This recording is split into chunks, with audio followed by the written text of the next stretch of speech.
Brian's Return. The novel Brian's Return, written by Gary Paulson, is the third book in the Hatchet series. Brian, the main character, was trapped in the wilderness when his plane crashed a few years back.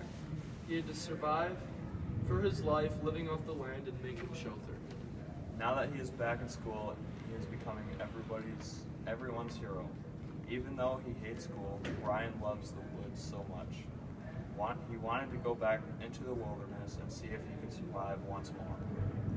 This time he goes into the wilderness prepared and with modern equipment and technology. This book leaves you at the edge of your seat, wondering if Brian can come out alive. When he was 7 years old, Gary Paulson and his mother joined his father in the Philippines. After 2 years, he returned to Minnesota. At the age of 14, he ran away and joined the carnival. After running away from his family, Gary Paulson acquired a taste for adventure. Gary Paulson is now one of America's most popular writers for adolescents. The title of the book is Brian's Return, and this is suggesting that Brian is returning to something. This book comes after Hatchet, so the title is hinting that he will probably return back into the woods. Brian was past hearing Carl. He was past anything. He was in a place where normal rules didn't apply. Carl was temporarily blinded, but was far from finished in Brian's mind. With Carl's face covered, his stomach was open, and Brian struck here.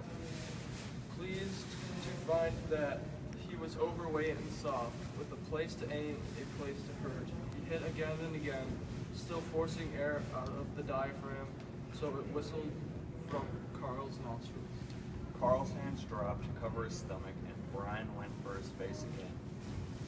Pounded the eyes so they were swollen shut. Blow on blow until Carl's hands came up.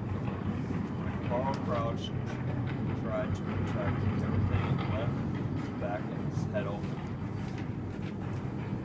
Brian took him there, clubbing down with both hands joined, pounding until Carl was on his hands and knees.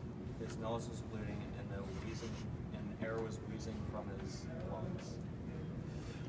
The literary element the author uses here is person versus person conflict. Brian and a boy from school, Carl, get into a fight over a girl that Carl touched. Brian decides to defend this girl, and a fight breaks out. The police are called, and Brian realizes at this time he wants to go back into the woods and away from all people. He held the canoe in the lily pads and let the smoke from the smoke fire in the can blow over him and take the mosquitoes away. There were fish everywhere, hiding beneath the lily pads. He could see dozens of bluegill and other fish. Some fish, he thought, from the yellow flash of their bellies when they turned suddenly. And now and then a northern pike hunting the lilies and would hit them and scatter them. He would take some later for food, but it was only mid-afternoon and the plane had just gone.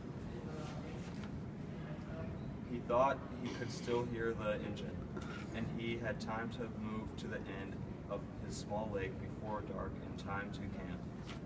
The literary element the author uses here is imagery. Brian is canoeing through the water, and Gary Paulson is describing what the lake looks like. Knowing how much Gary Paulson loves the outdoors, he has an idea of what the wilderness looks like. Yep, go. Like in the novel, I used to like to go in the woods and fish. My friends and I would fish for hours and build tree forts or campsites in the book's case. I would give this book a 4.5 star rating, and the only suggestion I have to make it better would be to make the book longer. I found it a little short and could have used more storyline. While growing up, my grandfather used to take long hikes through the woods. With him having the same amount of knowledge as Brian, I feel like I could really relate to this book. If I had to write a review for this book, I would rate it a solid 5 stars. In my mind, this book just reminds me of my childhood. Although the book was short, it had a boatload of detail. The target audience for this book would be someone who is into adventure or the outdoors.